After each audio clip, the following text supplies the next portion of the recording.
ก็ว่าไม่บอกว่าแม่เจ้าของมันยังบอกเลยคุณไม่ให้บอกคนมาคนนั้นบ่ผิดคนติดยามาตั้งแล้วคนถามดิผู้ไหนคืออะไรบอกคนนั้นว่าคนซื้อแบบนี้มันต่ำต่อไปเลยคน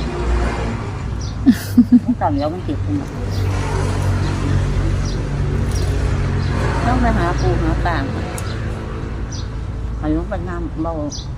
ปูมาหาป่าเดี๋ยวนี้เขาได้กินแรงเขากินไม้แล้วเปล่าก็ได้อยู่โอ้ปากศักดิ์สิทธิ์แห้งปูเพิ่นจับใส่อันนั้นให้เลยบ่จ้าปลาก็อันมาเอาปลาขาวก็มันสวยหน่อยทีโอ้ปาดมันพอกับหาแขนเลย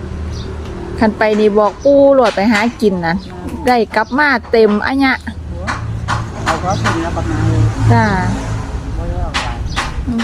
จ้า